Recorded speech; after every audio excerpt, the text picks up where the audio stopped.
Now we can go to the show. The truth is, Jennifer Lopez, if you've noticed, and I'm not a conspiracy guy, she gets married, then does a wedding about getting married.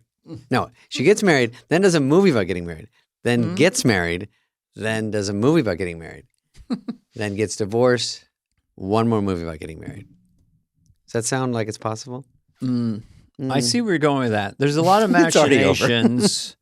You have a PR person, FYI, it wouldn't be bad if you were seen dating so-and-so. That's true. Clicks and views, David. I know you think it's romance. Emily Ratajkowski we're trying to do good work, but it's all about clicks Eric and views. Andre. Who is? Emily Ratajkowski. She's on a real tear. Emily Ratajkowski, yeah. Get with the program, Dana. She should shorten that to Emily R. I think Ratajkowski's too. How about Emily the Rat? That seems kind of mean in a way. No. Calling her a rat. I'm just saying. Cute. Ratatouille was cute. I turned down the voice of Ratatouille. No, you did not. Yes. We just stumbled into it. I went and visited Pixar. They wanted me to do the lead rat. And I said, it was during Bush Jr.'s administration. During the bubonic plague. A French rat. I thought, this is going to go down. I don't want to be the guy who took down Pixar. Next thing you know, wow, 700 million. 700 M later. I don't make good choices. No. All right, we're going to talk about Jimmy Kimmel. First of all, how was your Christmas? Oh, yeah, that's nice. Horrible. No, Did you get sad eyes? When someone says, don't give me anything. And then that morning you see the sad eyes. I hate that. You mean because you didn't give me anything? Yeah. No, I don't need anything. And then you see the sad eyes. A lot of people cheat. They say no presents, and then one person does it. You said don't give me anything, and I just said okay. Yeah. We're fine. My mom does a thing. She does two things. First of all, she gives you lazy bags, which are, it's a bag you get at the store with a piece of Kleenex and the presents in it. And I go, this isn't a present. This isn't wrapping a present. So it's a bunch of lazy bags. All you have to do is move it a quarter inch. I had a name like Lazy Susan. Lazy bags. Yeah, I coined it, lazy bags. That's cool. And she goes, oh, it's only lazy bags this year, but it's fine. I'm 88. So she gave me that. It was great. And then, my mom was always like, oh Davey, because when I go home, she goes, ding dong. And I just stare and she goes, get the door. And I go, oh, what? Okay. And I go, who is it? She goes, who is it? I go, I don't know, Mom. It's your house. I don't know. Go check. And then it's like the neighbor girl who's 9. She made me a cake. She goes, Davey, she made you a cake. God, what a homecoming. And I go, oh, that's nice. Well, why'd you make me a cake? Because you're famous. I go, oh, okay. And then I go, oh, give her a hug. Don't be like that. Invite her in. Talk to her. Say hi. Do some jokes from grown-ups. It's so hilarious. You're on, totally on. You can't just relax. I can't. And she goes, oh, go ride bikes with her and her friends. When did you get like this? I go, Mom, I don't understand what I'm doing. You're going to go get on a bike without a helmet? Don't pull your showbiz routine on us. Anyway, I want to know my showbiz routine. But Jimmy Kimmel, you had a good Christmas. I'm just going to assume. It was fine. And I will tell you, Dana, I heard a lot about this Farley episode. I heard a lot of feedback. Maybe the most feedback we've heard on anything. I think so. What does that say? All positive, by the way. The most interesting thing was we were sent a email that gets sent in for the questions, the Q&A stuff. And we had a lot of response about people saying, it made me quit. It made me quit drugs. That was very emotional. Yeah. I got some of those links. Yeah. It was very nice that was an offshoot of this, which was not really the intention, but it's nice that it hit people home. Because it was, as we sort of sold it, it was 90% fun and laughs, and then you just got caught off guard. And it's a very real situation, so we got emotional. People got emotional. Yeah, we tried to treat it with respect and dignity and not make it. So apparently people really liked it. So that was cool. It's very interesting. And, I'm going on my tour. My tour starts back up. Never-ending tour. And I'm going to Wisconsin. I'm going to Madison, where Farley's from. I'm going to Milwaukee, going to Appleton. All the places I had heard about, and I don't think I've ever performed there. So looking forward to that and the others. Are you playing Green Bay? I don't think so. I'm trying to rally Aaron Rodgers out, by the way. How is Green Bay? I've been there to one game. Mike Myers and I, back in the day, were touring together, and we played, I think it was Green Bay. Schwing. And they said, I say it like 60 Minutes, nodding serious. Schwing. We saw in Wayne's World too. I did that bit where Garth was just hanging out and he was having a conversation. So anyway, I didn't know what to say to my dad and a girl while I was swing. Anyway, so that was like the only time Wayne and I got in a fight. Swing, swing, swing. He would hit him like, boneritis. But they told Mike and I they love it when you say cheeseheads. So we're up there as Wayne and Garth and we started going, "You're a bunch of cheeseheads," and we started chanting it, and they started getting really, really mad and booing. Oh, they tricked you? Yeah, we had to cut the show short, jump in a car. Don't look back, Garth. Luckily, you weren't playing so Ratatouille. don't say, "Hey, you cheeseheads," even if they tell you to as a joke. Jimmy Kimmel is going to do that sounded like a hard cut. Jimmy Kimmel is going to interview us today. He's a friend of the show. Mm-hmm. You've done his show a lot. I've done his show a lot. Guest hosted. He's a great dude. You've guest hosted too. And Jimmy, we thought of this weird idea where we get all these questions. So why doesn't someone interview us? It might slow us down from talking over our guests in the future. I don't think it will.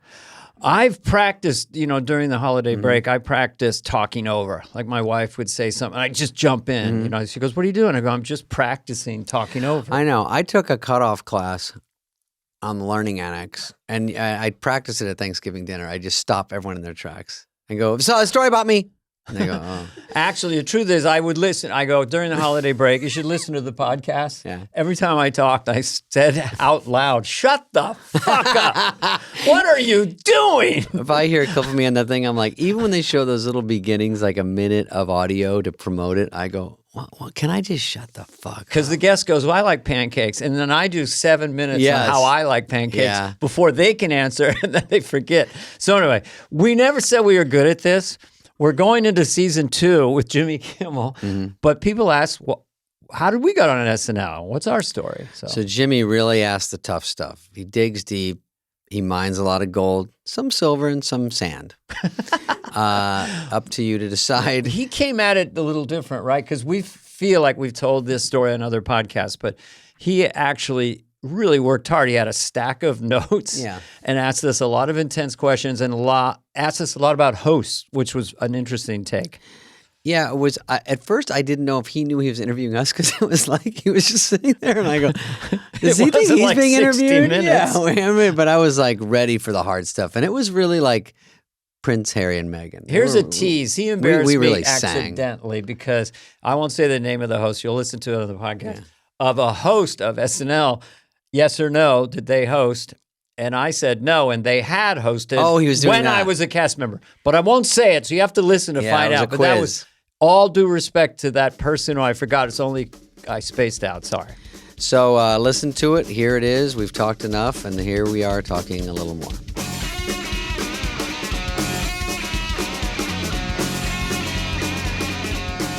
How do we start? What's our theme? Our guest today is. You want me to start? James Edward Kimmel. We've already started. We've been on for 4 minutes. Oh, we have? Okay. Yeah. Well, I think we should establish that, first of all, I've never been on Saturday Night Live.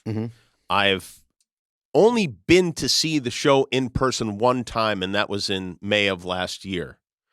Okay. Other times I've been there, but I get stuck in the office with a bunch of agents and stuff like that. On TV up there. Yeah. And nobody's watching the show. Everybody's just talking to each other, and it's depressing. But I did get to go to see the show in May. So, of course, I'm a guest that people are probably super interested in hearing from.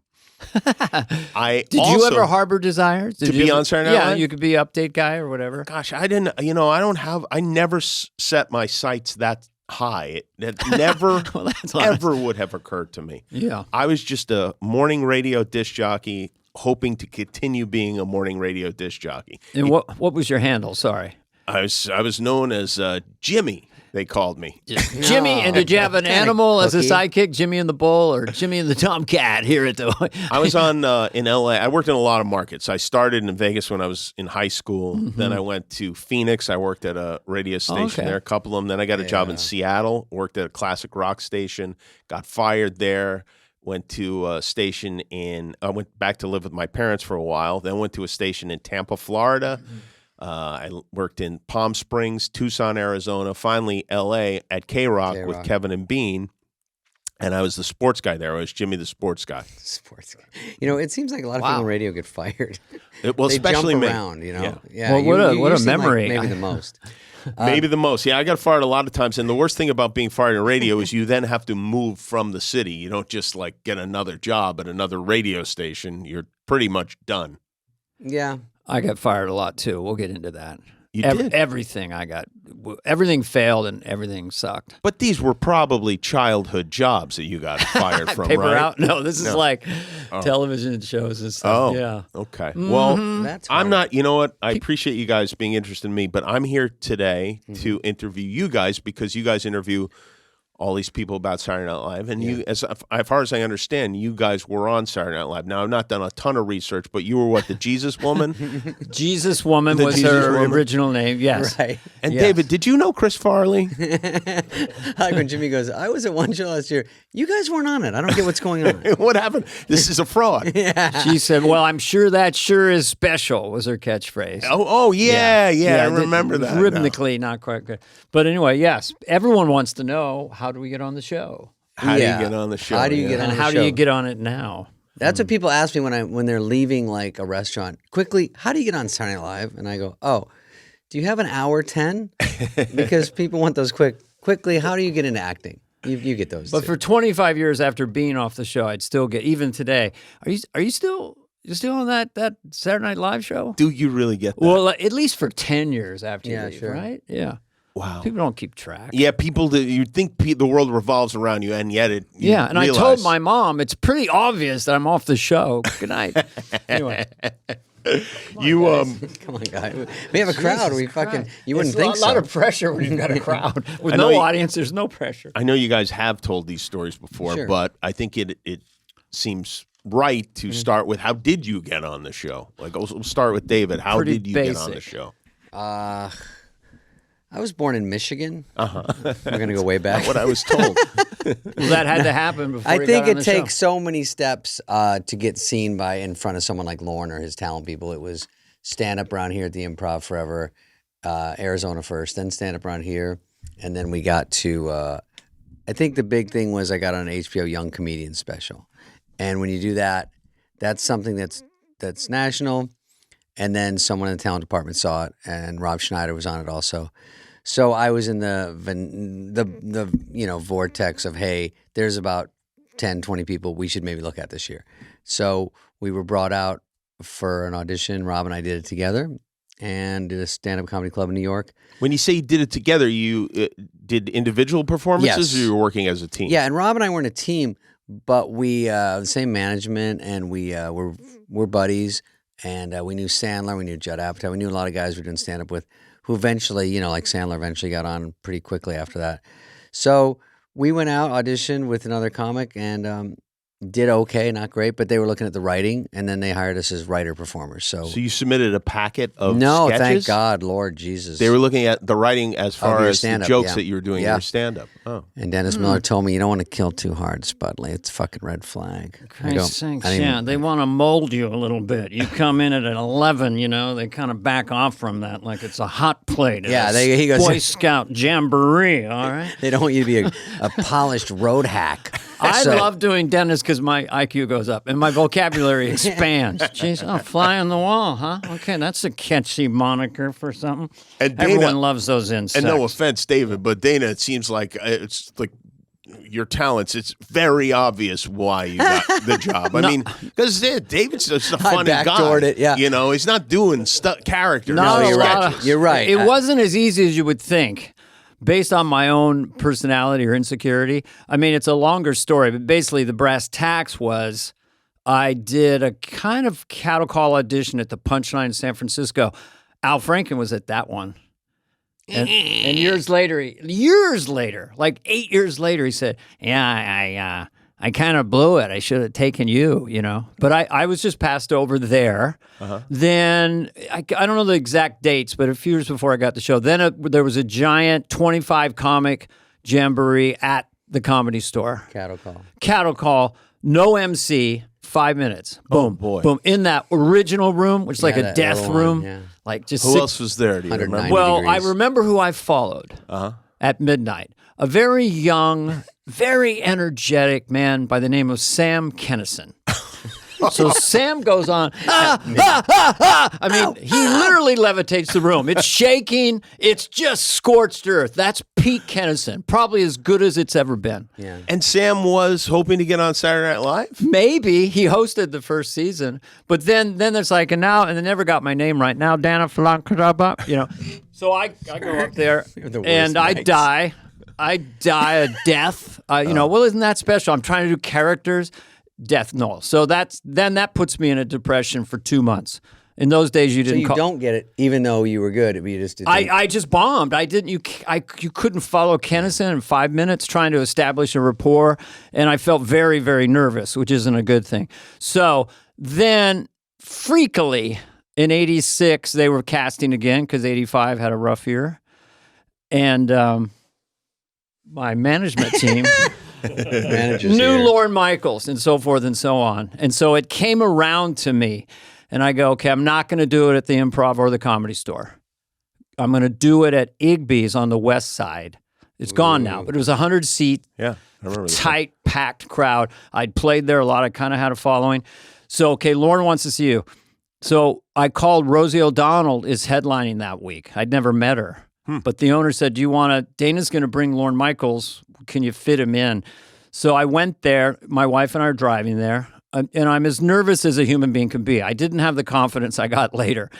Just thinking, oh, man, this is it. I auditioned a lot. I've been in L.A. a lot. And we went to get some gas. Our car was out, and there was no gas in the gas station. We just both remembered that for years. We don't have gas here. What do you mean? We no gas. So it's just one of those things you remember when you're scared out of your mind. So I go there. I meet Rosie O'Donnell, and she seems like her maturity and confidence like she's 50 years old. She was completely, fully formed, just, hey, what do you want to do? So we kind of drew straws or talked about it. I'll go on first. But this time I get 40 minutes with a real audience, not an industry audience. And so I'm waiting off to the side, just like, well, let's see what happens. And I see, I don't know what order they came in. I think it was Brandon Tartikoff. I think Lorne second. The head of the network, Lorne Michaels. And I'm like, fuck. And then it's Cher. What? It's Cher. She got a vote? Because I didn't have enough pressure on me. Tiebreaker. But they walked like from behind a curtain. Here he is, the head of the network, Brandon Tartikoff. And the guy who discovers all comedians, Lorne Michaels. And of course, ladies and gentlemen, Cher. Do you believe in her? So she's singing and dancing. So anyway, I go up. At that point, I had turned down a pilot spinoff from Punky Brewster 2 years before called Fenster Hall for $30,000. I finally said, I can't take the punishment anymore because I was being cast a lot as a cutesy, nice guy. $30,000 a week? For the pilot. Wow. So then I just did stand-up like crazy in San Francisco all over. So I was in pretty good shape. I would give my set like a C minus, but Lorne says later, I was already thinking about how to use you on the show. So you'd have to believe that if Brandon comes to the audition, and these executives don't want to go to anything ever, and Lorne comes, and then they say to Cher, "Hey, why don't you join us?" Well, that they you probably were in pretty good shape going into that. They gave me confidence. Brillstein Gray. Mark Gervitz. Bernie Brillstein came to see me a month before this. Now, Bernie, if people are listening now, was kind of like a big, lovable teddy bear Santa Claus. Yeah. In those days, he was probably 50, but he seemed like the old-timer of all time. He saw me, and I'd seen people pass me over a lot. He saw me and went, we're not even going to give him to Saturday Night Live. He's a fucking movie star. That was a direct quote, But I go, I kind of want to be on Saturday Night Live. It's only my childhood dream. So I had to let go of this management before who didn't want me to do the church lady. Oh, wow. I got standing ovation at the Comedy Magic Club. They got me in the back room, and they said, you got to stop doing the church lady. It was only 5 minutes out of a 90-minute set at that point. And they go, you're coming off gay. You're coming off gay? What is my... Well, isn't that... I mean, I guess so. They don't get on TV. But anyway, I was able to... Yeah, we don't want them around here. So I was able to jettison that management company. That's all right. And go with Brillstein Gray. And and Goritz, Brewster Entertainment Partners, and that changed everything for me. And then the Igby's, and then I had to audition another time a week later or something. And I thought Jim Carrey was there. I know I met Phil Hartman, and we had to go do the audition, kind of like they do in 8H. It was just 10 people and me up there doing shtick for everybody. And Lauren would kind of tilt you, I think, to test you. Do you think those terribly tense situations are hurdles that they want to see if you can clear those hurdles? Because ultimately you are going to have to be on the show live and you can't melt down. In that situation where you're kind of vulnerable up there, and I knew Dennis Miller, he was sitting there, and Nora Dunn, and Lauren would kind of dig at you a little bit. We've seen enough of that. Do you have anything else? Mm-hmm. Right in the middle of your audition. And I think it was a test to see when the red light comes on and it's 20 million, 3, 2, 1, your life, your career, your family, all your loved ones counting on you. Boom! Can you deliver? So, but if I could, it was just from the 10,000 hours in a club. Dana actually, a different path, obviously more built for SNL than me. And when he went out, his first show was cold opening church, and the lead guy in a lot of sketches, I was worked in almost too slowly, so it was more frustrating to go year after year writing for these guys, helping, writing update jokes, getting in the background. So by the time I go on, it's not quite as terrifying, but still terrifying. But as I'm sure for Dana, just that first time, even though he's a seasoned performer, it's way, way different. This is the only thing that really matters. More people see you that first sketch than all of your stand-up combined in your whole life. Yeah. My entry in there was 86, so that was pre-18 cast members. So they had purged the year before. We had John Lovitz, Phil Hartman, and myself as the primary men, and then we had Nora Dunn and Jan Hooks, the late great. And Victoria Jackson. How many? That was it? 6 cast members? Six main cast members. We had Kevin Nealon as a feature and A. Whitney Brown, Dennis Miller. So then when I got on the first show, that I was there for a month. I was at Lorne Michaels' house for a month too, which is a whole other story. But I worked on the church lady character. But it wasn't, no one knew if it would work or kill or anything. Lorne moved you into his home? Is that because you were coming off gay? Well, I got... It's just, I'm not saying you are gay, but you come off gay. See how it feels? I don't know, it's that thing of people are going to wonder, and it's good if they really know where you're coming from. What? I need a decorator. I don't know if David spent time. I spent a month in Long Island at Lorne's house. In Amagansett with Lorne, and Paul McCartney came over, and Chevy Chase was there, and I'd never been on television. He adopted you, basically. Yeah, you could have Jack's room, so I was in where Jack Nicholson would hang out. Oh, okay. I'm calling my friends back in San Francisco. I'm staying in Jack Nicholson's room. Paul McCartney and Chevy Chase are here. How are you doing?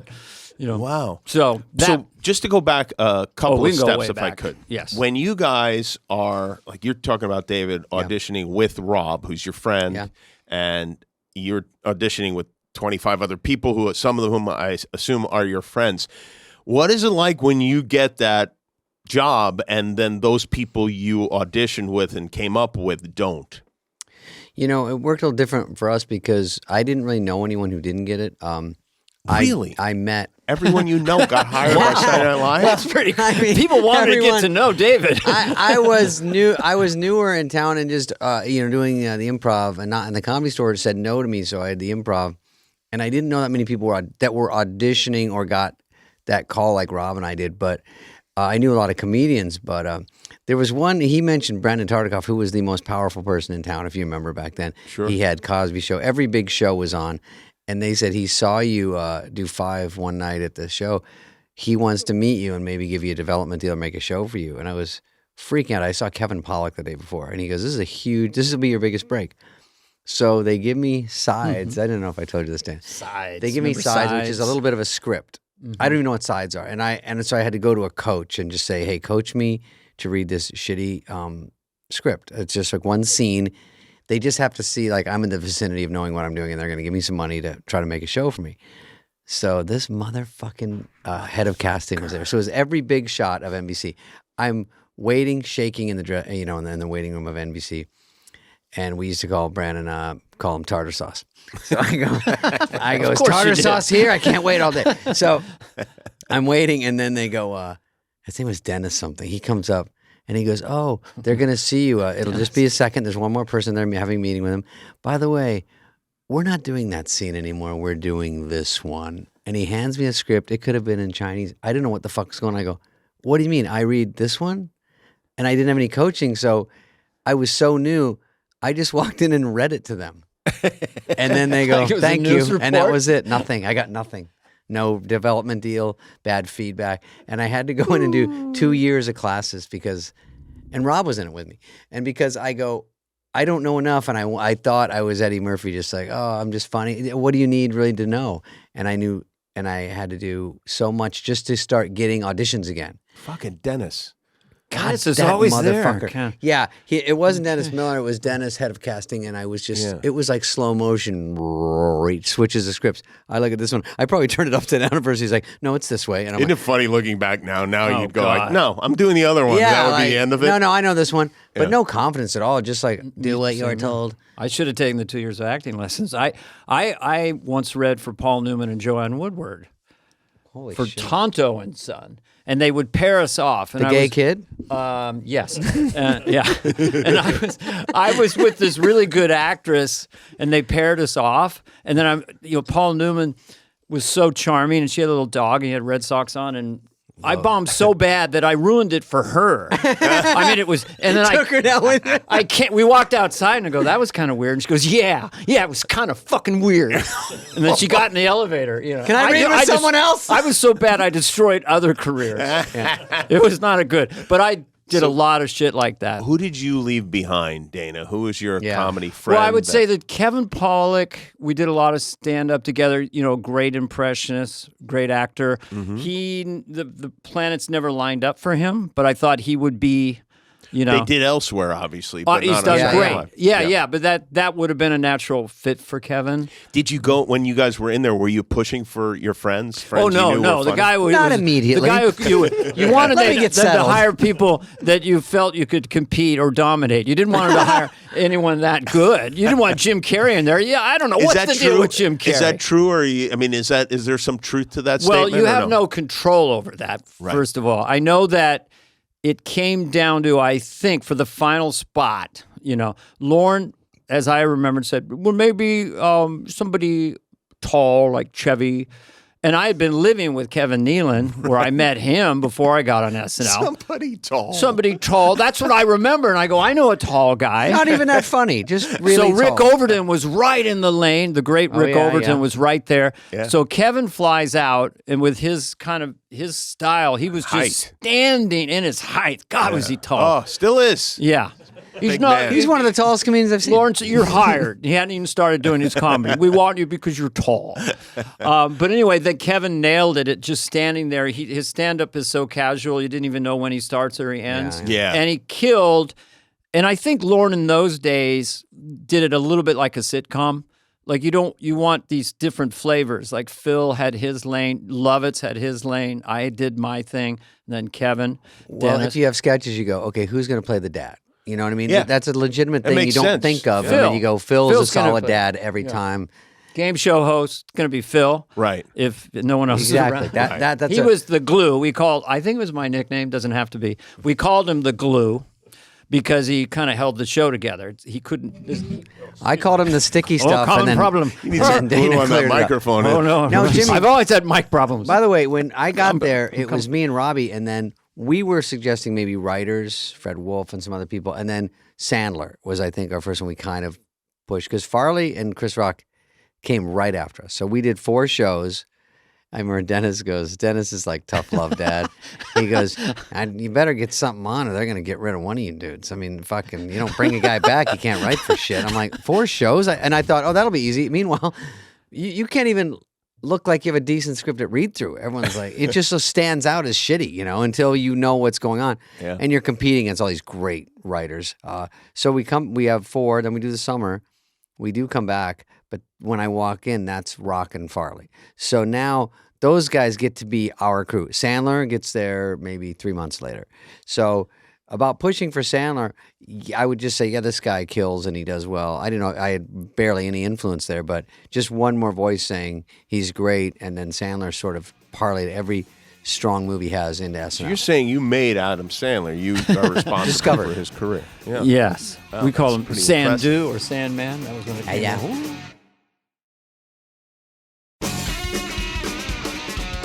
What was it like? I still think it's crazy that Adam Sandler was released from that show. I mean, is it fair to say he was fired from the show? I didn't even know that, honestly, till like a year ago, because when he Farley hosted, and he talked Sandler about were it. so big on the show. Yeah, did you hear this? Because I heard he was fired, but sometimes I think things just peter out. Like, had he done Billy Madison? Was he kind of on his way? he had done big movies, and so had Farley. It was time. I should have just gone, but they were going to something, and I wasn't. So I said, I'm going to stay another year. But then that felt like I was. But you were invited to stay another year, and it seems so crazy, especially that I was and they weren't. Yeah. No, not that, but that Adam Sandler was unquestionably Well, he was. one I of think the he most was too big a popular- star, and maybe He got fired for being too big a star? I don't know if he got fired. I can't. We should I don't ask really Ron. know. There was- He says he got Do you want to get fired. on the Yeah. mic for a second, manager? Did he get fired, or have you heard, Mark? I believe he was fired. And believe Farley so, too. But it seems insane. But I'll tell you, Adam was a man with a plan from day one. I mean, he would, even before he started to score on the show, he started doing stuff with Robert Smigel, and he goes, "Yeah, he's a great writer, Carvey. I'm going to put him in all my movies." And I was like, "What? You just got here." Adam had, for whatever reason, he had Frank Sinatra confidence, and I asked him once, "Where did it come from?" He said, my dad we'd go to the Little League game. Adam was a pretty good player, but his dad would go, "Look at that kid. That's a ball player. That's a ball player." And then his mom, when Sinatra would come on, she'd say, "You're better. You're better than Sinatra." So he had both sides. If you can try to create someone with that drive and talent. But Yeah. It's funny. A lot of comics, they do it to prove their parents wrong, but it sounds like Adam had the entirely opposite situation. You're not a good baseball player. You're a human god. I don't know. Maybe for people out there with a baby. You just need think one this- cheerleader, hopefully. My mom was a huge cheerleader, and my dad was gone. Anyway, Dana, but you don't have any daddy issues. My dad, unfortunately, stayed, and there was a monster in the neighborhood, and it was Dad. My dad, when I told him I got a radio job in Seattle, which was a big market, and this is all I wanted. I was in college at the time, not really going to class at all, and I said, I got a job in Seattle. My father said, I'll pay you $200 a week to stay here at home. oh, wow. Because he didn't think radio was classy. Or he missed you. I don't know. They just didn't want me leaving the house. Luckily, I said, no, I think I'm going to move and how be old an were you? adult. I'll take I was my in 100. college. On college, and there, your dad was, "Don't go. I'll pay you to they hang didn't out with want me." to leave. Oh, we can watch TV, Jimmy. I'd still doubled be your there, salary. making $800 a month. But you came from a loving, secure family, yes, all things very considered. much so. Yes, very much That so. explains a lot. Yeah. Well, you seem like I don't know a what to well-centered, happy person. We're wounded little clowns. I'll so tell you what. beat up. I had 5 years of therapy. I need 5 more. Dude, I mean, I'm a I am powder fucked keg. up. It sounds like, He's though, a human. you found a real father figure in Lauren, who I still can't believe he moved you into his house. I mean, Shit on my lap. he must have taken an extreme liking to you. He would sit on my lap. I would sit in his lap, and we'd be the puppet. Can you imagine moving someone you just auditioned and hired into your so home? weird. I don't Come like out. you guys here right now. You know, he. I guess he did take a liking to me when I first met with him alone in a room. He goes, but there's someone here, and he goes off on things, you know, someone you want to have dinner with, you know, when it comes to the cast. Someone who came in, I thought they're like really, really talented, but there was something about their shoes. And then I looked at my shoes, I guess they passed the test. But he did literally Keds. said, I couldn't have them because of those, you know, high-top kids on a grown man don't work. Has he, to your knowledge, allowed anyone else on the cast to live in his home? People have gone there for. Gone there is one thing. Well, I moved A in. month. I moved in there for a month, but Whitney would come and go. I don't know if he stayed there. Chevy Chase, Whitney Brown. Do you remember him? Yeah, A. Whitney Brown. yeah. Really funny because the night that Paul came there and nervously played a song for us, it was Chevy, Lauren, me, and Whitney, and then Paul and Linda. When you say Paul, you mean McCartney, not Schaefer. No. I'm sorry that people Could be either. Well, I thought I'd play a little thing for you. I don't know if it's any good, you know. And he leaned into me right as the song started. I guess he had it on a CD. He goes, sometimes when you're writing, you try so hard to live up to whatever, you end up ruining the fucker. This is him saying it to me right as the song goes on. So he's very vulnerable. The song plays. There's a pause. A. Whitney Brown goes, sounds like Julian Lennon. What sounds like Julian Lennon. And Lorne said Paul would still mention that years later. This is the fellow who thinks I sound like Julian Lennon. God damn. Is he going to be around, because I like to be on the other side of the table. Celebrities don't hang out with regular people. We're all wounded. He couldn't have said anything. Sounds like Julian Lennon. That's crazy. So anyway, that happened. I went to dinner there once. So, I don't know if you remember this, Jimbo. When for Howard, I did the Beth's cat oh yes, you charity. did the benefit for the North Shore there. Animal League. So Howard and Beth came and Lorne and some people were there. Some celebrities. Of course, we're talking about Howard Stern. Peppered around Howard Stern. Yeah. And so doing this charity show, but I was extra nervous because it was very small and there's a lot of those people and they don't see me do stand up and it was kind of scary. So anyway, there's Lorne and then there's seat empty. They go, well, should we hold for Jack Nicholson? I go, oh no, he's not coming in the fucking front row, is he?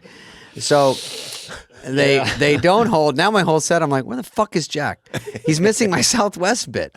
And so then afterwards, Lorne goes, dinner at the house?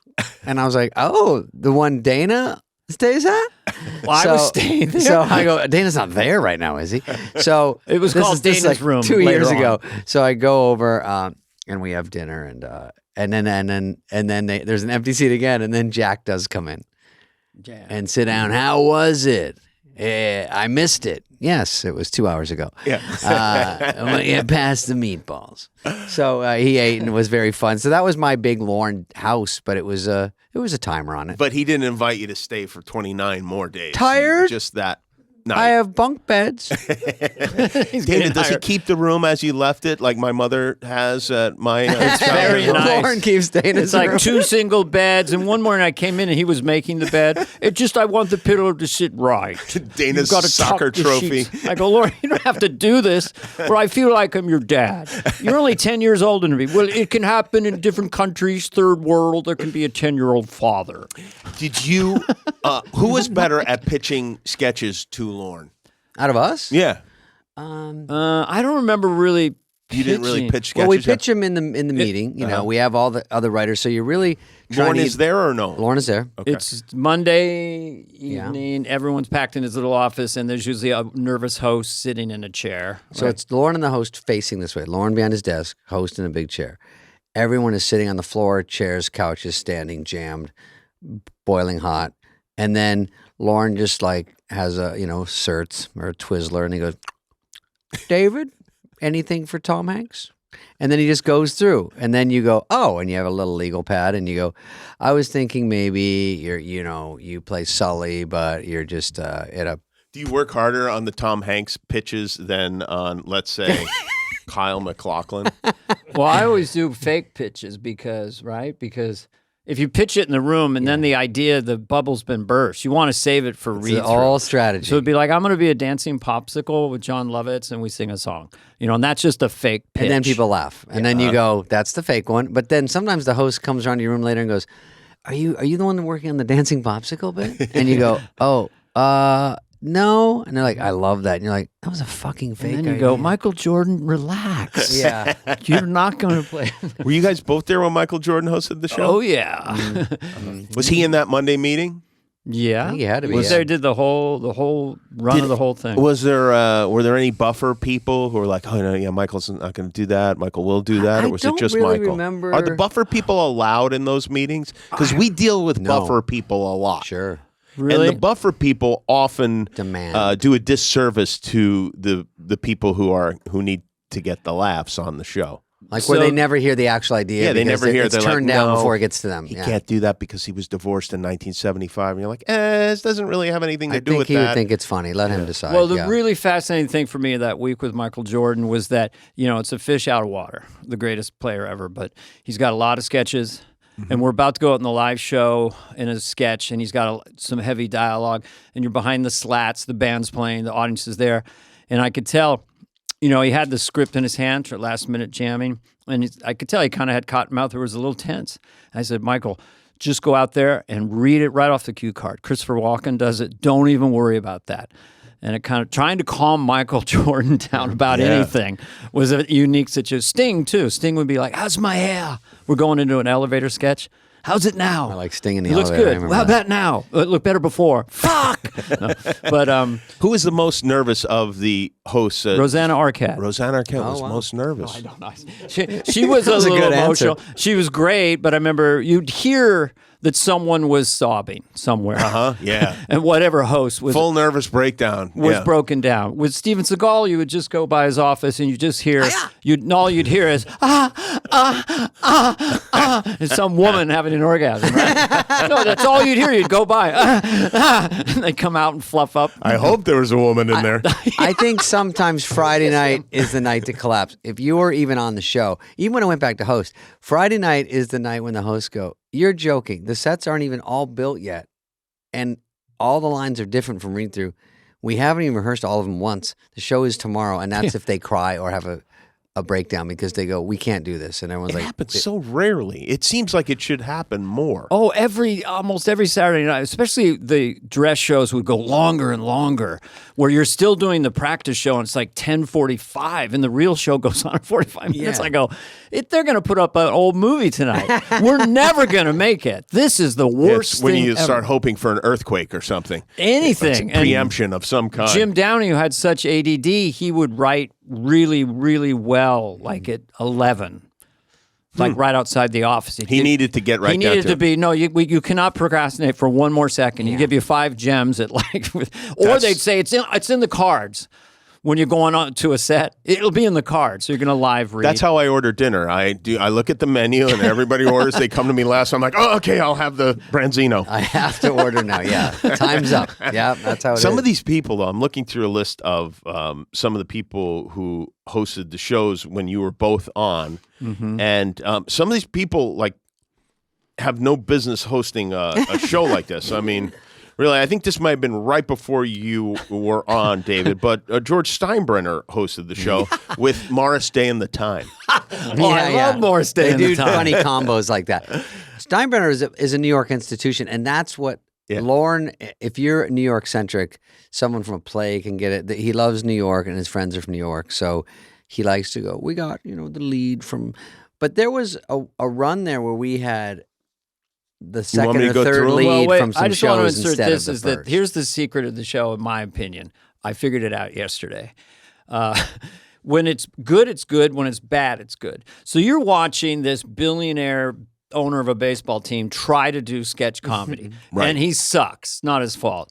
I find that really compelling to watch live and watch people bomb. Do you find it disheartening when Kim Kardashian is on and she's funny and you go, well, okay, well, where are we now? I mean, I saw her monologue and said, what the fuck? Yeah, what are we? Are we ventriloquist puppets? Yeah. Well, here's the thing. When you become that famous and your comedy bit is all about, the entire audience knows what you're talking about. You've got it. But she landed that beautifully, and Chris Rock did say, monologue of the year. About Kim Kardashian. Yeah, it was really good. And it was just crushed. Also, it's out of nowhere, so you get extra points. Yeah. Because she scored so hard, a part of me did die. Yeah, right. Yeah. That's kind of what I don't like about what those celebrity roasts became, because it went from being a bunch of comics goofing on somebody they presumably knew to famous people reading lines a bunch of mean comedy writers handed to them. Meanest, angriest comedy writers. Yeah, the meanest, angriest. Yeah. What I don't like about that show, but Jeff Ross is great. The show's kind of brilliant, right? But I watch certain people it, like Jeff Ross. Yeah, he's a master at it. He's a master at it. Yeah. But I watch it and I'm like, ha ha ha. The person who's being roasted is ha ha ha with relaxed eyes, kind of ha ha ha ha. And then at some point you see the shot where there's wounded pain behind whoever is being roasted. You mean Chevy, right? You're talking about Chevy was the original. He was the fountain. Wasn't he the one where I watched and I said, oh, these guys don't even know him? And it went from Dean Martin none roast, of them knew him. Where it was fun, and they were like, Don Rickles would go, Dean, we've drank together, and they do a little joke. It was like, sometimes you wake up and your hair looks messy, and then everyone's like, ah. But it got so rough over the years, but they don't know each other. So Chevy's looking down at some guy he doesn't know, and they're like, hey, you fucking asshole, look over here. And they're like, are you talking to me? And then you're like, how are these people have any business talking to a huge star like this and then really taking their legs out? Well, yeah, although I think it maybe says something about the person when his friends who are funny don't come to roast him. So maybe it means like they're like, oh man, he's not going to take this well, or maybe they're just like, I don't know. Have you been roasted, or do you want to be roasted? No, I've roasted, but I have not been roasted. Yeah. But you always get roasted while you're in the vicinity. Yeah, if you're in the room, and I've done like 5 or 6 of those, you get roasted, and sometimes you get like I don't know. Jeff Ross was in the elevator with Drew Carey, and Drew said it was one of the early roasts. He goes, "Who's roasting tonight?" And he goes, or it was the night before. He says, Jimmy Kimmel, Adam Carolla, and Drew Carey goes, "Anybody funny?" And Jeff, of course, reported this to me immediately, and I stayed up all night writing the most vicious Drew Carey jokes. I mean, I flayed him. I tore the skin off his body. See, that's why you're a success. That's why you're he was successful. Like, Jesus Christ, because he didn't know where it came from. He was probably just joking, you know. I remember an old Pam Anderson one. She asked me to do it, and I said, I'll send a video in. I was the roast master of that. Okay, I think I sent a video in because I'm changing my lie. I think I sent a video in because I go, I don't know in the room. I just don't want to really be there because you get caught in the crossfire. And I think that was one where they go, speaking of anal warts, Andy Dick is here. And the spotlight goes, and he's like, what the fuck? I'm in the audience. Like, I didn't know I could get it. I was in the parking garage and I got wounded. Suddenly a light comes on. They call you at home. Yeah. Was he ever funny? I'm like down the block at Sardi's. Speaking of, when you're talking about Saturday Night Live and how one guy has to be the dad, one person has to be the mom, etc., that's kind of how those roasts are. In that, like, somebody's got to be the slut, someone's got to be old, somebody's got to be over. Yeah. And who is the mic dropper consistently? I mean, Norm Macdonald got famous for going against it with his corny jokes, which was hysterical. But Ross is the ultimate, right? Yeah, sure. He's the roast master. Martha Stewart got some good ones in on that one roast. Yeah, but that's annoying, right? I mean, she doesn't remember any of those jokes. Right? She thought they were recipes. You say this, and then it will kill. Yeah, the context of it. Some of these people. Jimmy Smits and World Party were on. Was I there for that? Spade's first episode. That must have made quite an impression on you. Was it? I remember he was skilled. He was good. I don't remember tons about that one. Most shows is really depressing because you go to read through. My first read through, I did Life Alert. I wrote it for Jan Hooks. I didn't know you should probably put the host in. I just thought you can write for the cast, the host. You learn later if the host isn't, it's got a better chance.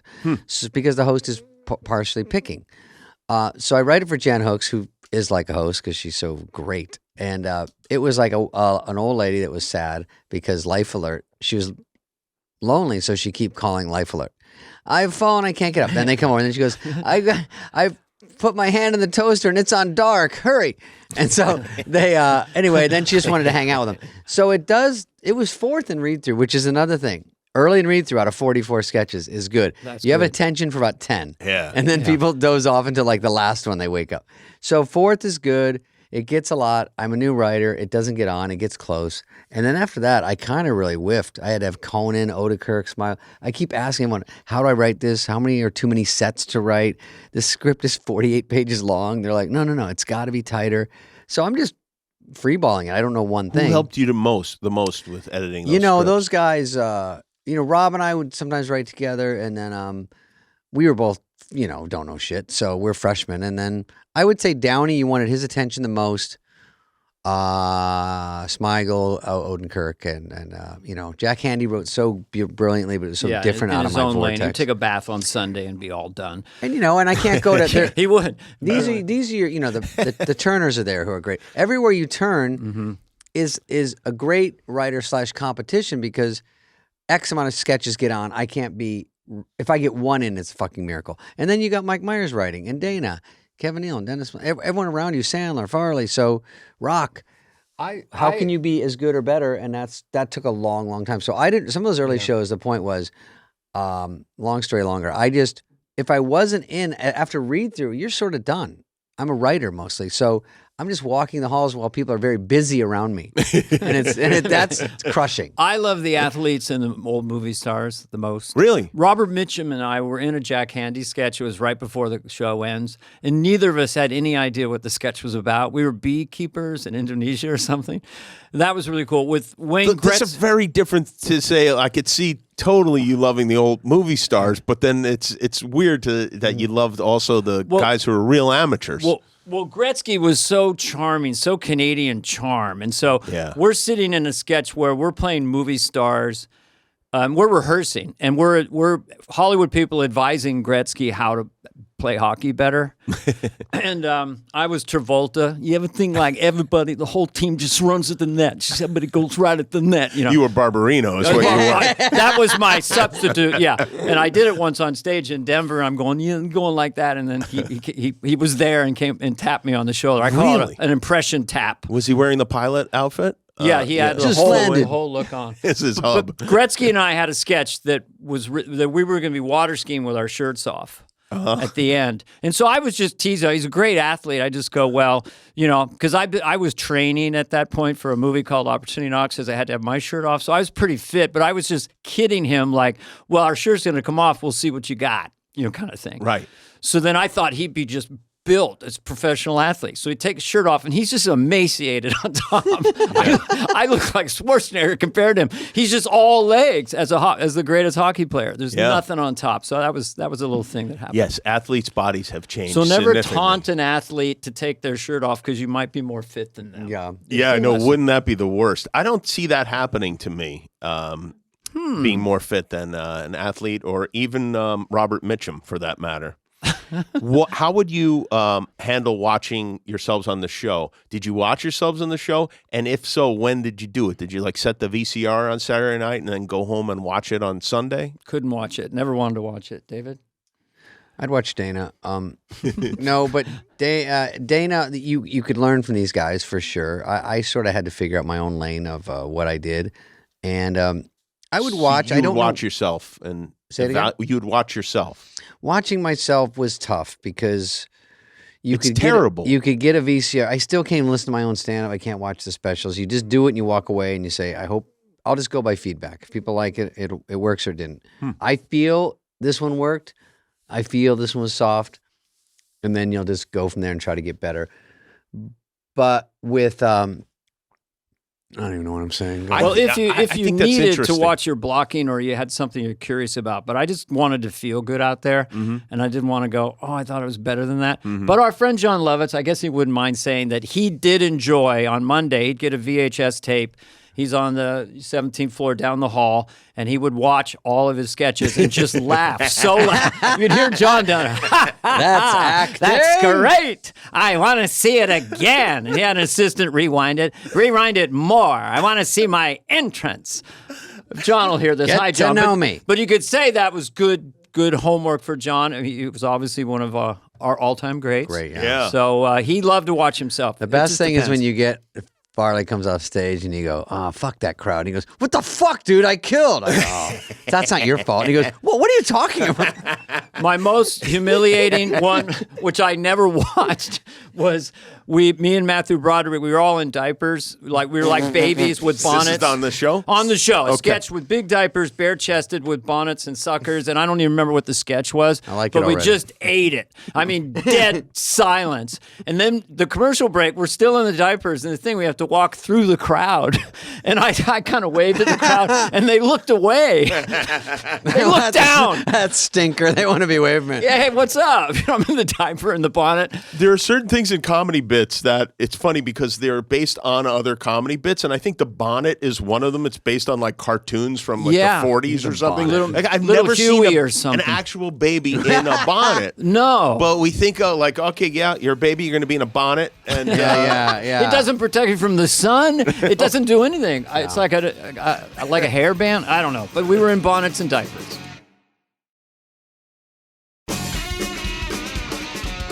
Did you ever go completely blank? And I know there are cue cards. And by the way, I do want to ask you something, because one thing that has bothered me consistently about Saturday Night Live for the whole run of the show is the placement of the cue cards, because so often, like you'll be sitting at the anchor desk or whatever, and facing forward because that's where the cue card. But you're supposed to be having a conversation with the person to the right of you. Why doesn't the cue card guy just move over a little bit and make it just a tiny bit more natural? Jimmy. Yes. Calm down. That was on my notes that I was going to ask today. What the fuck was with the cue card placement? It's bigger. Am I the only one noticing that? It's a big problem. People think you're too married to the cards, they used to say. So Wally, our card guy, maybe he's still there, you'd have 3 sets, ideally, but sometimes you all have to decide where you're going to look at the cards, because if you go back and forth from the person to the cards, that's when it looks weird on camera. Well, hold on. There's 2 things. There's update forward and then sketches. So go on about the sketches. It's different. I don't know. But update, you're looking like if Dennis is update host or Nealon and they look over to me, I think there should be some over there, but it's not looking at me. It's all, you kind of grab them with your eyes and try to guess. But it's very hard because if you miss, and you also forget what color you are. If I'm green and I go, they go, 10 seconds, and you go, am I green? What were you? I was red, I think. They have different colors, and the host is always black. Oh, and it's not consistent, right? Yeah, because on our show, on my cards, or now we use teleprompter, are black, and then Guillermo's blue, and then that's all of us. There's only 2 people. Guillermo has lines? Tell the cue card. I thought he had lip. He's funny. The cue cards would tell you what the eyesight was like, not to pick on John again, but like I'd have like 10 lines on my cue card, and John would have like 2, and the letters would be like a foot high because he needed but he didn't want to wear them in the sketch. But I would say that in sketches, if I'm looking at you directly, I can kind of go, well, I don't know, and look over my shoulder and grab the line from behind me as well. Yeah, right. Phil was the best at this. Yeah. At Update, I thought there was one pivoted, but generally speaking, you don't want to get in a profile with Dennis Miller. You want to stay forward as much as possible. Well, because there's no camera going to cover you there. Well, because the great thing, you're in the center of the studio. There's an audience there. You want to just face forward. I would do Grumpy Old Man or characters where I was just going to rant. And so I just went right at the cue cards. That's what was so potent about it. Right. Sandler was great at that with his guitar and everything. Did you ever see anyone read someone else's line on the show? A line on the cue card that was not for them. Well, when you would be in Toonces the Cat, it was a driving cat. It was a cat with Victoria Jackson. It was adorable. But she'd often just space out. Like I'd say my line, where are we going to go? And her line would be, we'll get there pretty soon. 3, 2. I'm just kicking her leg. 5, 6. We'll get there pretty soon. So she would adorably space out. Yeah. I remember one time we were walking out for my first sketch I wrote, and Farley would do jokes around the set, how are you? He'd just do stupid shit. How are you? And then one time he said, I told this girl, why don't you lay me down in the tall grass and let me do my stuff? I go, okay, let's put that in there. And then we were thinking of stuff for him. And then he goes, I swallow a lot of aggression, along with some pizzas or something, whatever. So we put that in there because he was like the chubby guy in the sketch, shockingly. Yeah. And then we're walking out on air, not dressed. And he goes, I go, remember, say that one just like you said it, blah, blah. And he goes, it's your stripes. I go, what's that? He goes, that joke was in stripes. I go, that joke was in stripes? And he goes, David, it doesn't matter. And he grabs me really hard. It's all guilt. David, it doesn't. I go, 3, 2. And I go, what do we do? So he just does it. And he's looking at me like holds his face like, because I go, and then afterwards I go, you waited all fucking week. And he goes, I didn't wait a week? It was all week. We wrote it and he waited until it was live. He goes, David, no one knows anything. It's in stripes. They can't trace it back to me. I go, I think they can. I think they watch the sketch. You're not going to take the fall. I know. He goes, you're the writer. I go, you fucking ass. This is crazy. Listen to this lineup week to week to week. Steve Martin. Big. And James Taylor. Huge. Mm-hmm. This is to me, it's as good as it gets. Yeah. Mm-hmm. Followed by Rob Morrow and Nirvana. I remember Nirvana. Followed by Chevy and Robbie Robertson and Bruce Hornsby. And then the next show is Susan Day and CNC Music Factory. And then Jason Priestley and Teenage Fan Let me tell you Club. something. Susan Day had one of the best sketches. I saw it the other day. Someone Twittered it to me. It was the Partridge Family Battle of the Bands versus the Brady Bunch. And it was an all-cast sketch. So she's Lori Partridge, and we are I was David Cassidy. Yeah, David Cassidy. We had all the wigs on, everything, and it was just like this epic sketch. Farley was Reuben Kincaid. Written by Melanie Hutzel. Did she write that? Well, yeah, or at least she played. That was her idea. Yeah. She played Jan. She played Jan Brady at right on the Real Life Brady Bunch or something. She brought that character to the show, so that was a killer sketch. Susan Day was cool. The best, I told Dana that when I watched it, I was the drummer. I didn't know I was in it, and I'm in the drummer. I go, where the fuck am I? Because Sandler's up there. And he's like, it's time for a change. He was Peter Brady, and then I hear my voice. I go, oh, I'm the drummer, and then I go, they don't even have a courtesy cut to me. It's just like a wide shot, and you hear, hey, guys, we got to start rehearsing. And I go, fucking pan over, do something, move out of the way. So I see myself inching my head around Dana and go, hi there. Like, just because I go, which camera's got a red light? I got to have someone back in Arizona know I'm on and in this sketch. I would move. I got blacklisted from The Tonight Show because of Susan Day. Why? What did she Because do? of Susan Day. Because of Susan Day. Do tell. Not directly, but we were doing a Carson that week, and she came on as Susan Day. And it was written, I didn't write it, I don't want to say it, but it was written that Johnny didn't realize the Partridge Family wasn't still on the air. Like, so how's that show going for you? Is that Danny Bonaducci? He's a real piece of work, isn't he? He's a handful. And that did, I don't blame, did not sit well with Johnny. Monday after that show, he didn't reference it, but he said, Ed, they think we're senile. Did you know that? Oh. They think we're senile. It's time to go. So anyway, that was kind of Did that bum you out? Yeah, I didn't want to. I loved Johnny Carson, and I didn't want to be. Most of my stuff was benign and friendly. I loved being in that character because of the earnestness of it. But Carcinio was a truly. It was a somewhat brutal parody of two different people at once, which I don't know has ever happened before. Which awesome. Johnny recognized and said that to Leno. They're making fun of Arsenio as much as they're making fun of us. So he was smart. He got it. Okay. But the senile thing was a bridge too far, so I wasn't asked back. But before that, I was on a show all the time. And I was on the best of every year. I do a montage, and I come on. Right. He's dead to me, Dad. He's dead to me. Jimmy, when you look at that list, it made me realize that when I started, and every Monday meeting, when you go in there, it was a weird thing that I would think some people had a star thing. Like, you would see them sitting in that chair, and they would talk, and the way they handled themselves. I literally walk out of there and go, that's a fucking movie star. Like, it hit me. And some people were just blank to me. Like, they just got on that week. They we have names? I know. I don't want to say names. Who are the movie stars? I will say, you can say the movie stars.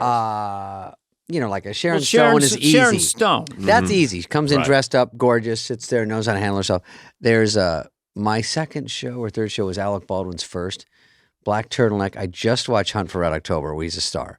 I come in, he's got blue eyes, black hair, and he's like, how's it going? Nice to everyone, super cool. Everything about it. He was into the comedy. He would go pitch ideas with people. I just go, this guy's a fucking stud. He's a movie star. Yeah. He had the hazel blue eyes, like weird blue eyes, and just super built, And now and then someone would come by, and they're the fourth lead on Melrose Place, and you go, all right. But, they were okay. And they did fine. They did their best. No, I think Laura Leighton. I don't want to make fun of Laura Leighton, but we weren't getting the biggest stars for a year there. I remember there was a year where we started sagging where, that show. Oh, that person? No, Grey's Anatomy. They play the janitor. The janitor's friend. That guy's hosting. And so you go, oh, so it's not quite who you think it would be from that show. Right. And then we picked it back up again. But there's people that you see that you go, I get it. There are some people that are, that's one of the, I think this would be a great game. Did they host SNL or not? Now, obviously, you guys have an advantage, but I don't know. Let's see. Here's one, and you should know because you were there. Lightning round. Yeah. Did Sinbad ever host Saturday Night Live? I'm gonna say no because it's so obvious he should have. I don't. I'm going to say yes, and you were on that show with him. Oh, Jesus, was I? Dennis Miller goes, I was on fucking Star Search with Sinbad. We go to the final round, and I'm doing I'm doing my best quality high-end material. Sinbad gets up there and goes, "You ever have underpants so big and old it's just a rubber band?" 4 stars. You're moving on. Yeah. And Dennis is sitting there with 2.5 going, "What the fuck just happened?" Because you know what? That's funny. I mean, it can be a rubber band. Booty's so big it drags in the sand. That was his closer. What was that? Booty's so big. Drags in the sand behind her. No, I did a corporate with him, and he fucking blew me out of the water. He destroys it. One time I was doing this theater, I don't remember where, and the stage hand right before I went out, go, Sinbad crushed here last week. I couldn't believe it. Yeah. Did he do local references? Oh, he did all of them. My first 10 minutes. Moved in here a month before. But yeah, you don't want to follow Sinbad. That guy. Go ahead, keep going. Tony Orlando. I'm just going to say yes now because I think we had Dawn hosting when I was there. No, I just made that one up. I don't know. I don't have a. We don't get the main guy. I just thought of this idea. I wish I had the whole list, but Rob Morrow was on Northern Exposure. Yeah, right. He was. It was a big deal. It was. And Nirvana. I remember Nirvana. I remember Kurt Cobain sitting in the hall with Courtney Love, out of the dressing room, just sitting in the hallway by the page desk, and they camped out there. So you just walk by, getting ready, and they're just there fiddling around. I go, okay. Do you have much interaction with the musical guests? Because at our show, there's much more interaction with the celebrity guests than the music guests. Your music, when I go to the show, on your show, and I like the music, they're at a stage away usually, right? Yeah, there's a satellite. There are two different stages. So I don't really see them. But with this, you're allowed to talk to people. I'm sure they don't love it, but they don't know everyone, so they treat everyone like they're important. They don't know that I'm some bullshit new writer. But you can go watch rehearsal during dinner, and they do their songs, and then they go eat dinner. So I did and I ate with Nirvana both times because they were younger, I was newer, and didn't know much the first time they came on, same with Pearl Jam. Second time, knew them a little better, liked them a little better. Very interesting. Everyone's sort of on the same playing field and cool to each other.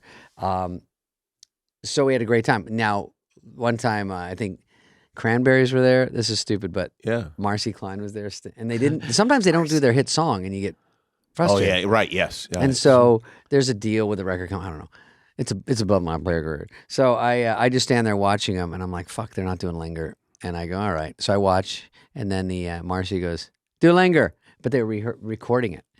And so she just goes, she's smoking. She's like, do Linger. and then and they were just rehearsing. So the guy goes, starts playing it, and then she's like, fine.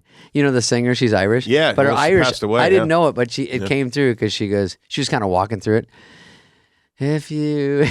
And she's like, it's just your attitude. It's tearing me apart. It's raining every day. I was like, oh, she's Irish? Like, I never heard it in the real song. Yeah. But when she was half-assing it, I go, I love it more. Oh, yeah. And then Marcy gave me a cassette of that. She goes, we taped it. I was like, oh, fuck yeah. So they should do the best of not even dressed, the best of rehearsal. The best of forced rehearsals. rehearsals. I can tell you, if you're a fan of a band, because I had a guy who was Bob Shug was his name, Eric Clapton fanatic. So then he comes out to New York. He's in the bleachers, and Thursday, you're seeing Eric talking to his band. He's playing the song. He's doing this song. It's hours of immersive stuff into your idol. So that just changed his life. And then when he came back in the show on Saturday, Eric Clapton, he walked by. He was on 8H, and Eric remembered his name. Hello, Bob, how you doing? So that's just a really intimate thing. What about for you guys musically? Now, obviously, Paul McCartney, I remember everybody's Neil Young answer, but getting on. He was doing was an Old Man or something. One of his incredible. And I was done with the show that night. I went to the side and was watching him in a chair playing 10 feet away. You have moments like that where you're kind of like, damn, this is an incredible show. Would you have bands that then started playing at the after party? Did that happen regularly? I think Clapton, it was good night, and then I think he played another 20 minutes, and I know that McCartney did. I wasn't there for that one. Did McCartney do an extra concert? Yeah. McCartney, when he was on our show, did 17 songs. Shut the fuck up. After the show? After the show. I'd kill. 17 songs.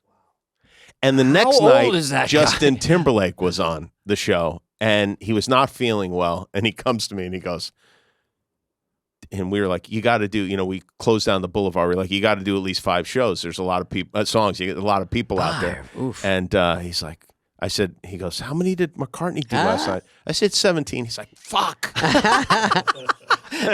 He's like 6-7 years younger. There's only one McCartney. Isn't that the best, though, when they seem to enjoy what they're doing? Because so many times that's not the case. And so many times you see them, they're reading their lyrics off a teleprompter and you go, I know the words to this song. How is it possible that you don't? I told Dana that when I have a long story about it, but in my hilarious stand-up act, but I went to one of the... Netflix now? What's the name of it? That one's out, but this is for the new one. What's the name of your Netflix special? What is it? Hey, buddy. Gervitz, what's it called? It's called Nobody fucking knows. Coming Off Gay. Oh, no, wait, that's... You know the name of your Netflix I can't even think of it. What's it called? Oh, Nothing Personal? Nothing Personal? Yeah. I thought it was Hey Buddy. So I do this Haiti, the short version is I do one of those Sean Penn Haiti benefits where, you bid on things. Yeah, right. It's like Justin Bieber and a hot air balloon ride. That's like always really good. Hey, win a rocket ship to Mars with Elon Musk. I'll do that. That sounds fun. But everyone's rich and it's a lot of peer pressure. And so I see tickets to McCartney front row and Springsteen. And I go, this is like up my house, something I would do. Yeah. So they go, it might go to, the estimate was $10,000. So I tell my table, I've had a couple knocks in me. I go, loudmouth soup. I go, hey, I might bid on this one. It might buckle up. And they're like, is this guy with you? So I'm just talking to people that I have money. And then they go, so I have my paddle up. And Sean's smoking on stage. He goes, all right, the McCartney tickets. I go, here we go. And he goes, I put my thing up. He goes, starting at 50,000. I go, what the fuck? And they go, Spade. And I go, no. I go, wait. On this, it was going to go increments. Like it would go like 1,000 and there would be an increment. And then I would go. Mm-hmm. And what's going on with the increments? And he goes, 50. And they're all looking at me. I go, no, it's just funny that it's 50. I don't care about the money. I just think it's funny. And then they go, 60 over here, 70, 80, Spade. I go, all right, well, give me a second. It was 50, and talk about a markup. I think because I'm like, the face value is probably 100, 500, let's say. And then I go, that's okay. So, you could have gone to that for free. Sure. And I'm like trying to be a great guy. And I'm like, actually, I don't even know, gun to my head, where Haiti is on a map. I'm like, there was an earthquake, but was it that bad? And then they go, and everyone's, DiCaprio's like, who's the cheapskate? I'm like, 80, 80's great. And then they go, 90, 100, Spade. I go, it hasn't been 1 fucking second. It hasn't.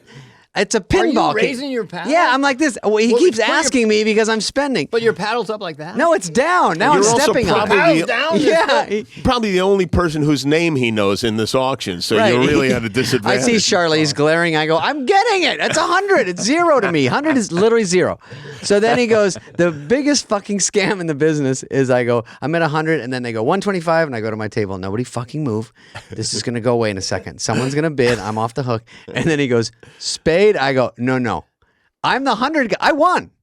125. I go, this is illegal. And then everyone goes, Spade. I go, 125. So I won that. And I fixed Haiti. The good news is Haiti is fixed. And Sean Penn is your best friend. Yeah, and then I walked out of there like a bomb went off. I was like, ee. And they get over there and they go, Amex, ching. The biggest scam is when they get you all the way to the top and then they go, okay, we're going to give away 3 of these. Yeah. Especially when you're the one, doing it. It's like, oh, really? I got to have dinner with 3 different parties? Okay, all right, I'm an asshole if I say no. I went to McCartney and you get to go to rehearsal and stuff, and then I didn't really want to get up in his grill, and I didn't even tell him when we interviewed him because I felt bad, but I felt like he'd want to pay me back. So and then I met him, and he was super cool that night. So, but I don't know if he even knew. I think he was just being nice and heard I asked to meet him, and then did you guys do that thing with Paul McCartney where you didn't talk about the Beatles to be respectful? Well, that's still something I have nightmares about. When we interviewed him on this show, I'd sent an email to him, just sort of to his assistant saying, well, assuming he doesn't want to come on, maybe he doesn't want to talk about the Beatles, you can talk about your friendship with Lorne and when you're on SNL. So I went in with that notion. Yeah. And we were trundling along, and then at one point I brought up Get Back. Mm-hmm. And then we were into the Beatles. The documentary. And that's all he wanted to talk about. That's the funny thing is I think people, and I think most people probably, you assume, he's talked about the Beatles to death or whatever, but he has no problem talking about the Beatles because I think he knows you want to hear about the Beatles. It's very unselfish of him to tell you things about, he's talking about John. I mean, you don't want to ask about John. You don't want to ask about things that might make him feel weird. You know that, I'm sure, because with Farley and it's... By the way, 0 people have a problem with it. Well... 0. They go like this. Really? Remember, who was that guy that died that you were really good friends with? I always feel a little bit weird about asking about that because I know it's a heavy subject. It's not just funny stories. We're doing a sort of a special on him. And the thing is, I don't want to dine out on Farley. I did movies with him, and I kind of didn't want to separate myself from him, but I just want to not feel like the Beatles. I don't want to feel like I don't want to talk about it. I would suggest this, and maybe this will make you feel a little better. What would make Chris Farley happier than hearing you tell stories about the funny things? And a lot of his other friends, too. That's true. I would want people to say funny things, and I wouldn't want anyone to feel awkward about talking about me. And so Chris was obviously a huge part. I mean, one thing I didn't tell Dana is I used to have a phone machine, and in the old days when it was actually the weird part when it went from cassettes to digital for a minute, and then they were kind of just on your phone. But it's a physical machine.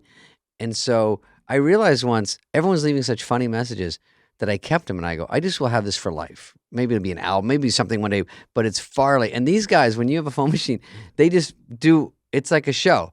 It's like Sandler. It's like beeping here. Hey, Debu. Hey, oh, yes, oh, yes, oh, yes. You know, just whatever. And then Farley goes, name's Spade. How's it? Good. I says. He just keeps going. Like 2 minutes. Yeah. And then there's Norm and everyone. So it's like the best of the best. I delete the ones, and I had 33. And then someone that was working on my house goes, hey, I moved your office around. I go, what do you mean? I ran in there. They unplugged it and says 0. And I go, wait, how do we, and there was no way. Oh. And it still bugs me to this day. I go, it was the best that you'll never get back.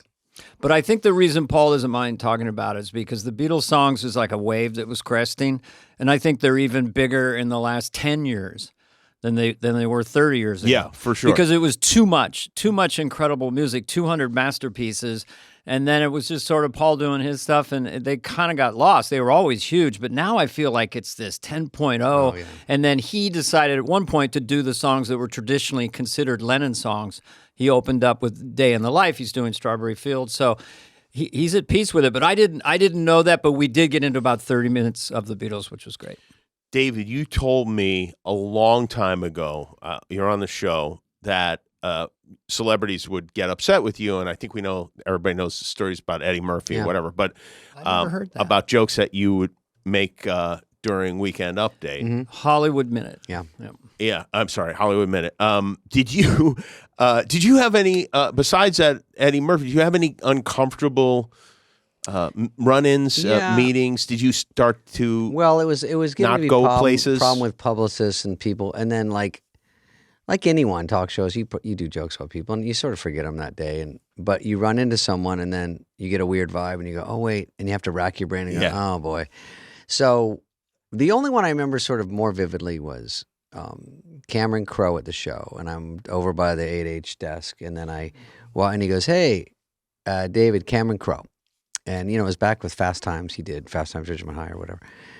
He's done a ton of shit. So I said, oh, hey. And I shake his hand, and it was like slow motion. He goes, you know my wife? Or do you know my wife? And I go to shake her hand, and I go, in my head, I go, he's married to someone famous. From Heart. And it was Nancy Wilson from Heart. And she just stared at me. And she goes, you were talking shit about me and my sister. And it just stopped, and I go, what are you going to do? You make a Hollywood Minute omelet, you got to break some eggs. And I didn't know what to do. I go, yeah, sorry. And then I just sort of drifted off. And the worst part is I love Heart. And I made fun of so many people that I liked. It was a desperate move that I was kind of good at the time of doing that move to stay alive on the show. I mean, Lorne, it was probably 2 to 3 years in, and then I did a Hollywood Minute, and did they ever? And they laughed at read through, and then Lorne goes, "Good, you found your voice." He said it at read through, and he just said it because I sat right next to him, and I was like, "What does that mean?" I didn't really know what that meant, and then it worked, and then about a week later, he goes, "Maybe Hollywood Minute this week." I go, "Are you fucking shitting me?" Because he's never told me to do a sketch. He's never. I was just scraping to be in sketches, and then that kept me on a few more years. I didn't want to do that one too much either, but it was a good one to go to. And then I started of a someone you don't know, young blonde kid from Arizona, out of the business, just taking people's legs out, but saying what people were kind of saying, what they didn't want to say because it was all People magazine. There was only magazine was People magazine, I think, and so they were like huge. So fluffy to celebrities. So it was interesting to hear someone say something kind of negative. If it was a clever way, like when you go, MC Hammer, do, it's over. Mean. Yeah. Julie Brown, wubba, wubba, wubba, my career's in trouble. So all those were kind of funny, do 10 jokes. And then. But remember this, and Sandler had it with Opera Man, where he'd do it off the side, this and that. Then he's at home base, he's doing the subtitles, and he's having pictures. So Hollywood Minute is like, okay, Hollywood Minute. And then you would have the picture of the person, and you'd be right down the lens. So that just really serviced you as a comedian. Once the crowd bought into it, then they're looking forward to it. Then I do that a few times, and then I get to a level. Then Tommy Boy came out, and then like Black Sheep, and then suddenly I'm in that sort of area of being known. And then to me, it wasn't as interesting because I go. Part of the fun was. It's a nobody, then I go, I'm in this. I know careers are fragile. I get why people feel like shit sometimes with these jokes. I don't like mean jokes about me, so I go, So it faded out, and then that was just toward the end anyway. Mm-hmm. Yeah, you feel like maybe you're not punching up anymore. Yeah. They're your friends, so now you know everybody in Hollywood. You see him, then you go, I can't do that person. I did one about Aniston I felt bad about, and then I just said, this is getting stupid. MC Hammer hosted the show while you guys were there. He did the reception. He was... No, not really. He didn't. No, he did. No, yeah, he did. Well, he did, and I remember I was kind of in my heyday. I was kind of cocky, so the writers came over, and I was coming in at the end of that sketch. David was the receptionist. I did. My first, where I go, and you are... That was my first sketch that actually worked. 5-1. Phil was Jesus. Was I an alien or something? He wasn't that one. The first one was MC Hammer. You came in as an alien, I think. And alien. I didn't know who anyone was. And then when it came back again, it was first SketchUp. I think it was Roseanne. I think it was Phil as Jesus. But I remember MC Hammer was there, and the writers were off to the side, and I was just kind of kidding around. I go, what do you guys want? You want a big laugh when I come in, or you want an applause break? I mean, what do you want? I'll put on whatever media you want. And MC Hammer coming from the streets, he just thought that was the greatest, man. You can't touch this. I got to admit, that song was fucking catchy. Unreal. Yeah. I mean, come on. Dude, I think Vanilla Ice came on. I was rocking out as much as anyone. I mean, that song, there's some toe tappers in that room. But although the parts that are actually catchy were written by someone else and then just wrapped over, right? Jimmy, I was willing to look the other way. Yeah, you were. Okay, all right. But then you couldn't do commercials then. Then he did a Taco Bell. You can't touch this. The Burrito Supreme. And now anyone could do a commercial. You can't eat all this. I missed it. The 90s, I had left a lot of money on the table. Yeah. You can't do that. You're Bob Dylan. Yeah, that changed in a big way. Dan was supposed to do, isn't that a special deal for a Big Mac? And he was like, it's too clunky. I could tighten that up. Oh, I had Church Lady for Taco Bell. I had them all lined up. Yeah.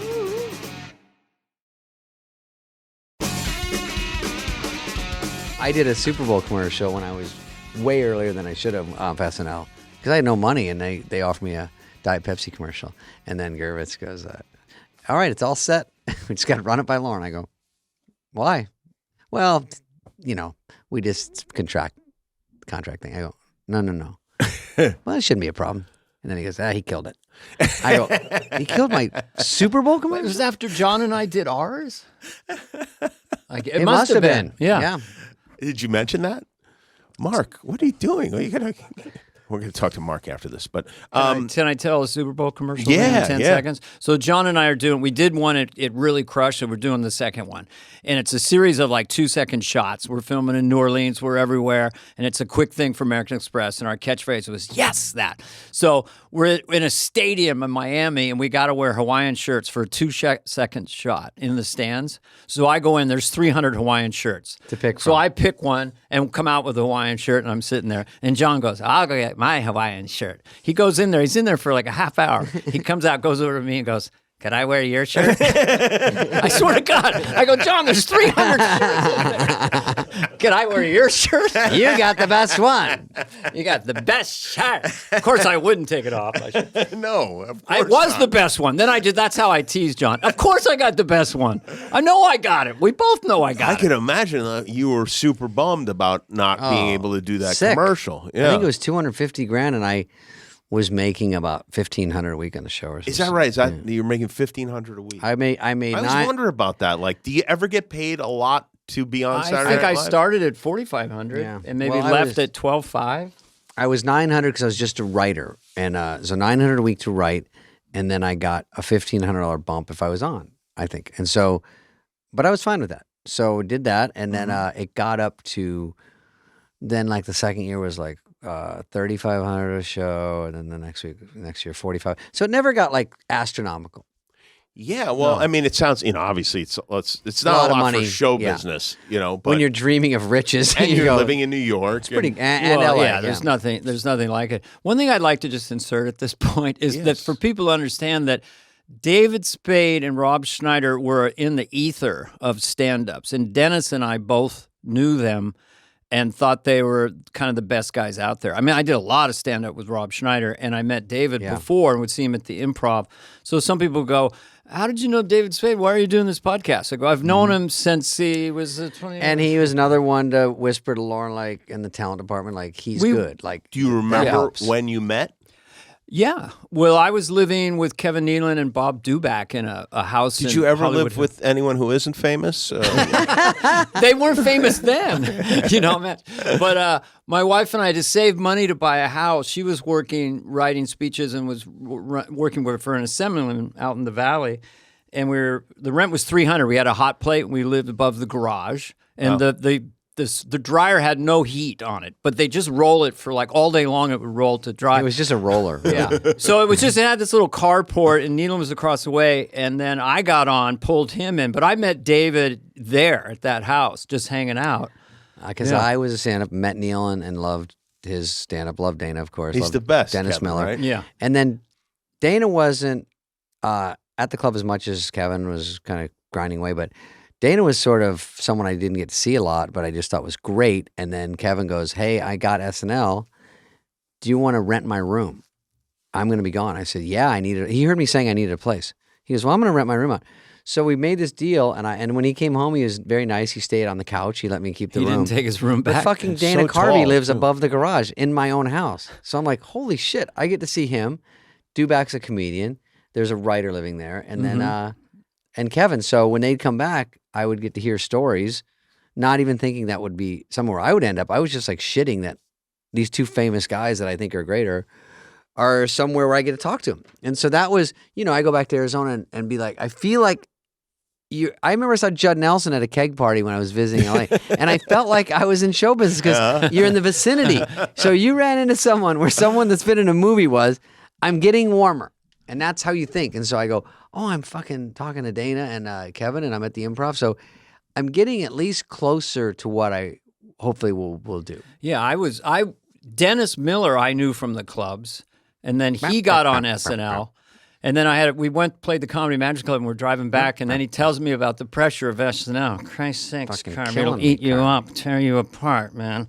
I mean, there's no gig like this on earth. Honest to God, I go home crying most nights, You sure you want to do this thing? It's not good. Don't wish too hard. Don't wish too. Come true. But it was incredibly told to us, this is a pressure cooker like no human being has ever been in. And we got it anyway. Does the pressure, does it ever wane? Do you feel as you get more comfortable? You feel steadily sick, like you have mild COVID the whole run. Really? The whole 6 years I did it.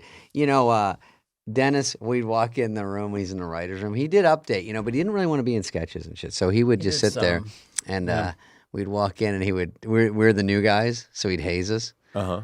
Yeah, Chris Rock, angry black guy. Is that it? And then he'd go around in the room like a shooting gallery. Tim Meadows, black guy, not even angry. You're the nice guy. What's that all about? You got nothing. Farley, fatty, fall down. Anything else? Sano, the cross-eyed guy. What's next on the docket? Spudley, zero. Where Dana? Push him off a building.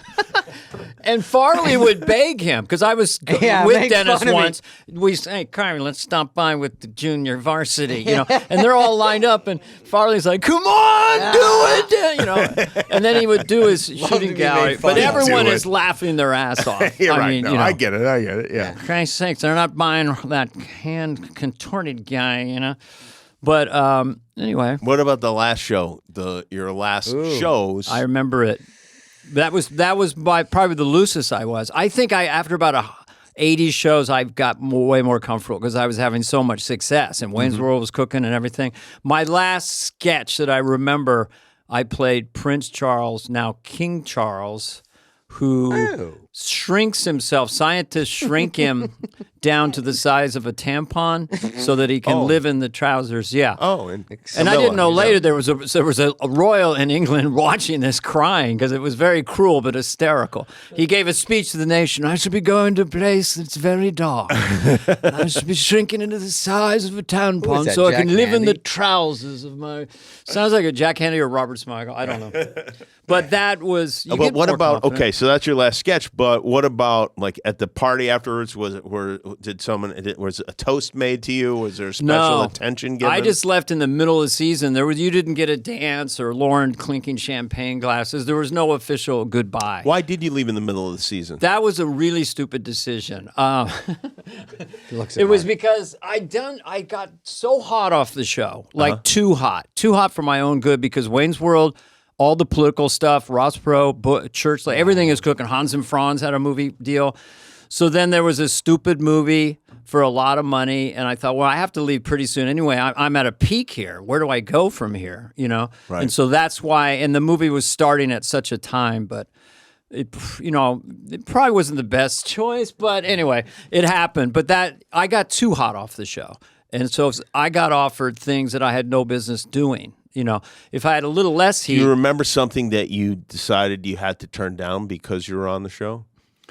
Well, I turned down a lot of things. You mean I had to turn? Because one that kills you? Like, no, not really. Post the Oscars. I love doing the show. Really, I was developing Hans and Franz, The Girly Man Dilemma. Hear me now. Wrote that script with Conan and Neelan and Smigel and myself.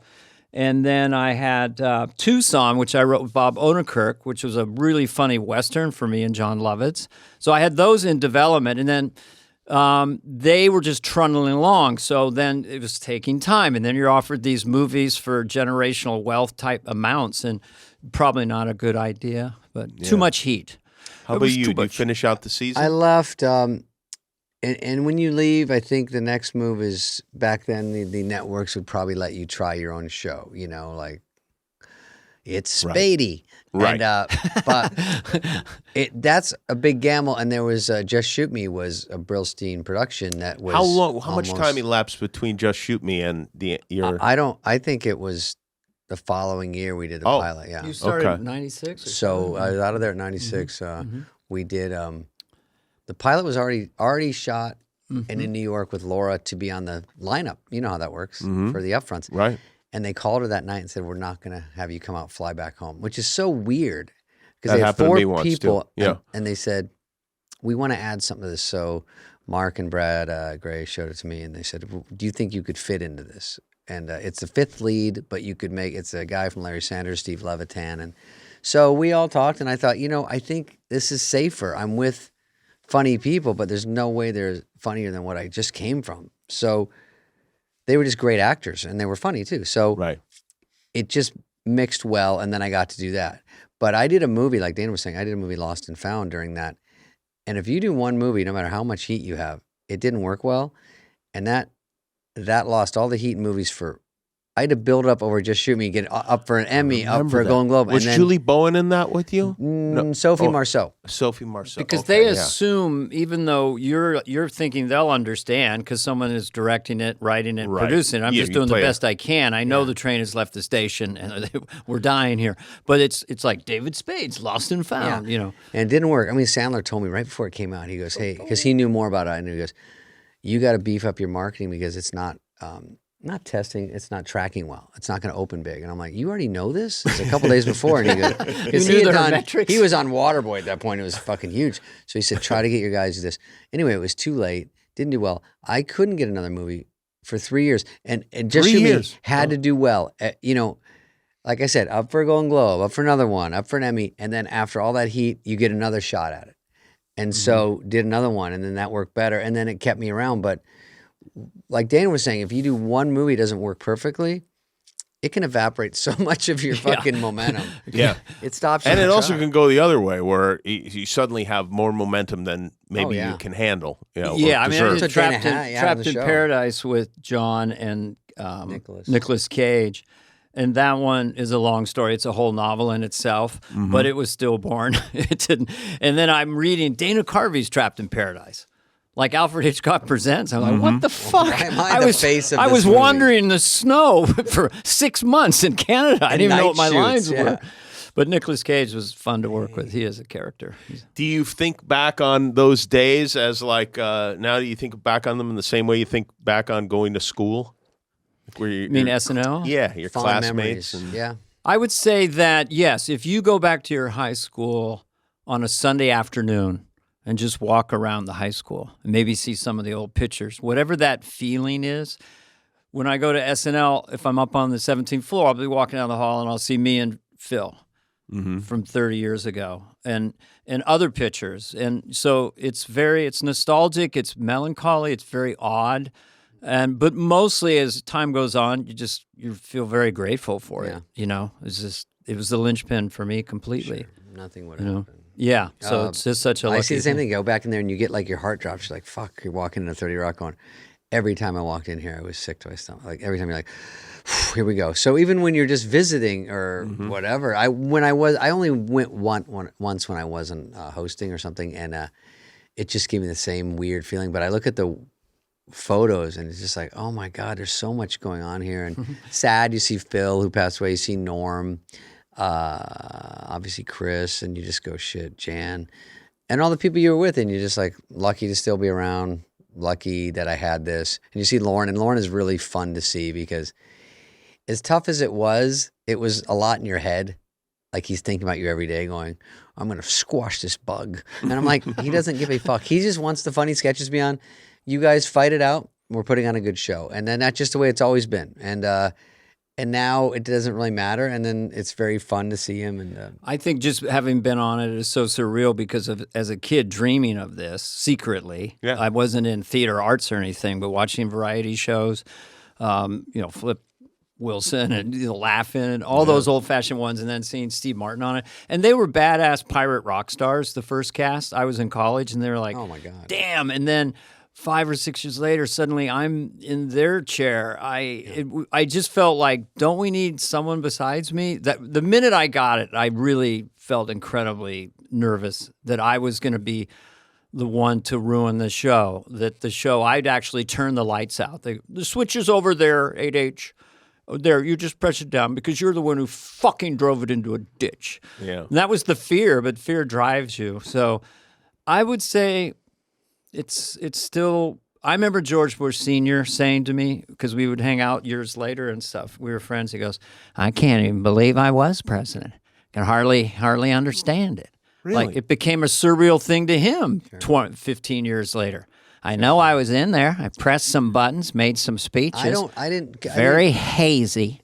Hazy. You don't think about the lead up when you see somebody. Like I remember seeing you on Saturday Night Live and just going like, oh yeah, there's Dana Carvey. He was born to be on this show. Yeah. He came out of the womb doing characters, and of course this makes perfect sense. But never do you think of the struggle. And I've never heard anybody say anything like that about a president, because I always assumed like guys who wind up president, with one notable exception, are planning for it when they run for the student council in the 8th grade. You know, they're thinking about it way back then. He was a unique character. Because once you hit the president, then it's over. Then he's like, this is my whole life, and then now what do? I've only tried to get to this, to be a president. That's so the afterwards, if it's 10 years, he's like, if you're an SNL cast member at a given point, you're an ex-SNL cast member. And I remember Fred Armisen after he left, which is, you always feel like someone is doing my job and they're doing it better than me. You know, he's like, how do you deal with that? But for me, I did not have the confidence, even with. I learned later as I went along, I go, I'm a fish in water. This is actually really, I got much, much better. I'd never done sketch comedy until the very first cold opening, which I didn't even know I was in on the very first show. Wow. Every time I got a laugh when I was doing Church Chat, I wanted to turn to the audience like a stand-up. I had to force myself to stay in the scene. So I needed to learn how to do sketch comedy. And I fell in love with it, of having Phil as a partner, and Mike Myers and Kevin Nealon and stuff. So that part, instead of being a stand-up, it was just fun to be part of a kick-ass A-team. Like, everyone's great on the show. And leaving the show, like, I didn't go to college that much, and I mean, I'm super smart, but it's Scottsdale Community College, right? No, yeah, Were they the Pirates? I went to SCC, the Artichokes. The Artichokes. Went to Arizona State. Me too. I went there too, yeah. See, look at this you both By the way, alum? Bill Hader moved from Oklahoma to go to community college in Phoenix. I was like, what? Like, this is where the kids who didn't do so good in high school. I'll see you later, Dad. I'm going to Scottsdale. That's like fame, the Academy. I mean, they're like, 3 made it. Now 300 million didn't. But he wasn't aware of you guys going through there. No, but I don't think it seemed crazy to him until I reacted strongly to that bit of news. Like, wait, you went to the community college down the block from my house. It's from like you traveled to go there. Everybody who goes there. I'm gonna leave, Ma. Well, I leave you now. Like I was saying, I don't really have friends from college, but I do have friends from high school, and then I have SNL people. So yeah, I feel the same way. I don't. Yeah, I saw Chris Rock. I talked to him yesterday. I talked to Adam Moore, but there's guys because of the podcast that you get to talk to for an hour, like Bill Hader, where I would see him at a party and talk for 2 minutes, but to get the bullshit is really fun, and it's sort of reminiscing about SNL or about whatever we talk about. But that is nice to get someone trapped for an hour. You just get to catch up. Yeah, with Bill, the revelation was how much nervous energy he had around that show. I mean, really full-fledged panic attacks, because he was so great on the show. You know, right up there with anybody. And just so nervous, and man, I don't know how he hit it, but it was a really big deal. I'm very interesting to hear about. You wonder what the toll, when at the end of it all. Well, I had a blocked artery like 3 years later, so besides my genetics, like COVID, where you go, do I have long SNL? Yeah. No, I would go. They'd say 3, 2, 1. I'd be Bush because I did so many in ones, and the whole show's riding on me, and I've got 9 minutes of dialogue, and my heart would be just pounding out of my chest. But you have to try to relax. With the church thing, I couldn't pick up things. My hands were so sweating, I couldn't pick up pieces of paper. In the early days, for sure, it was just too fucking nerve-wracking. But we fought through it. It's not just like. I mean, ultimately, it's like you want to be funny. That's number one. You want to be funny, but also like, as you mentioned earlier, like sometimes the future of your whole family is riding on this. Oh, it's yeah. Like, what am I gonna do if this doesn't work? And if I didn't kill in the clubs, then I didn't get to the middle act. If I didn't kill there, I didn't get to headline, and then the middle act's trying to knock me off. I came in with the mindset of a stand-up. Like, I don't want to just get laughs. I want to levitate. I want to destroy the room, for better or for worse. That was my where I was thinking all the time, or else I'm going to get fired, or I'm not going to be in the show at all. So you had to really, really strategize about that. And if people, parents, relatives, when you say you're a stand-up, that's all good and well.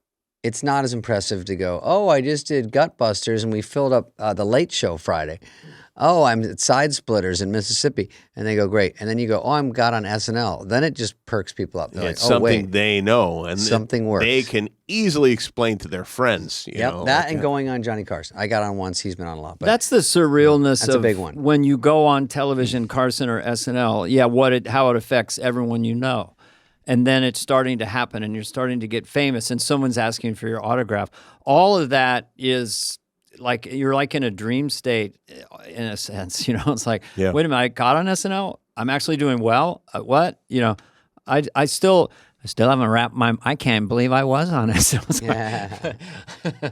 It's all crazy. Well, that crazy was stuff. Thank you, Jimmy. I love talking to you guys. That was a lot of fun. Thanks for you will letting get me. paid for the extra half hour. Okay, well, okay, good. I have no sense of time. I don't know. I know. How, I just did we looked. talk I go, too long? I have no. It was. Do it all day. Appreciate it, Jimmy. We loved that it, was fun. and thank you for doing this. We know you have another job, but thanks for doing it. We also have a studio up in Santa Ynez above Santa Barbara, and we'd like to invite you to drive up there and interview us in a couple months. Just all over the country. Well, we'll get a couple of microphones. We'll tape the whole drive. Yeah. So, but anyway, no, thanks for coming. Thanks for coming having to Fly me. on the Wall. Appreciate it. Jimmy Kimmel, ladies and gentlemen. Christ's sakes, this guy is everywhere. Hey, what's up, flies? What's up, fleas? What's up, people that listen? We want to hear from you and your dumb questions. Questions, ask us anything. Anything you want. You can email us at flyonthewall@cadence13.com. All right, guys, we got a question here from Dave Castelletta. Castaneda, I think. Dana, not now. Not here. Not now. We're trying to start the year off. I want to say, if I'm reading better than you, what's it say about your eyesight? Where's my shit? I've got sunglasses on. Dave, did I get that right? Yeah, Dave, there was an L in there. Castaneda. Love you both, and I love the podcast. This is a great question. It keeps going. I like this guy's opinion. In your post-SNL years, have you ever come up with a sketch idea? Yeah? And if so, yes. What do you do with them? Garbage. Do you ever share the ideas with current cast members? Just wondering. You two are the best. I like when they begin with a compliment. You don't share them because then they would score and get laughs. And where would you be? No, I know. I did for a while. I would call them in. I would say, I actually did it recently. Dan Boole is a writer there that I like, and he's the only one I really talk to that's a writer. Okay. But I do like that idea. It was very hard when he left because the pressure was off. Mm-hmm. So you'd sometimes go, oh, here's a good angle on what's going on in the news, or here's a funny commercial parody. I'm sure it was dog shit. But, sometimes I'd call him in. I don't think it's ever come to fruition. Even when you go to host, I don't know if you did this, Dana, a lot of people come with, a few people come with a writer. Like they get nervous. Yeah. Like if they're a comic or they're from a show, they say, I'm going to bring two of my guys, Jamie Foxx or someone, Yeah, yeah. And it's such a different kind of animal to go write a sketch and fit in with all what they're doing. They're not really against it there. It's so hard to make it work. But a host understandably gets nervous. And they go, these people know my sense of humor. I think I did it when I went there. I think I went in with a sketch idea.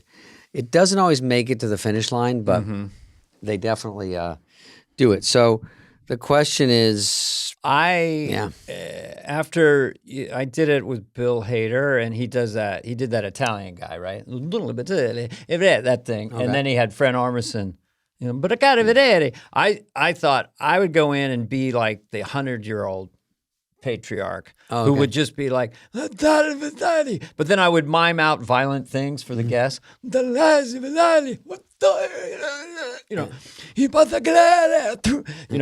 And just didn't call them and say, you should have someone else do that. Jason Sudeikis could have crushed with that. Oh, you didn't call him? Oh, I thought you were hosting. If you hosted, you could have jumped in on that. I know. I was a little shy about it. The one that I thought of fairly recently was the world's first sociopath, which is like there must have been sociopaths during primitive man times. During the hunter-gatherer stage. Hey, you guys, what are you doing? Oh, okay. Are you hunting or gathering? Don't just sit around. Either hunt or gather or get the fuck out. And then it's like later on, he goes, where's Bob? I don't know. Well, what's that hand coming out of the ground? It's Bob, I think. What'd you do? I hit him with a rock. Am I weird? Am I strange for one? I have these compulsions of killing things. Am I weird? And the guy goes, no, not at all. I mean, sometimes at night, I just cut myself. I don't know what that means. Maybe some sort of free association anxiety. Well, Steve, he always waits till the grapes rot and then drinks the juice and dances around for hours. I don't know. Are we weird? Sounds like I'm... Anyway, so I didn't send it to SNL. You didn't send it to But I had that on stage because I can only do sketches in small rooms. I killed it one night. Had it perfect. I'm a little rusty, but I love SNL. But generally, if we had a friend there... Yeah. It directly, like remember when I had left and I told you to do Hollywood Minute? Yeah.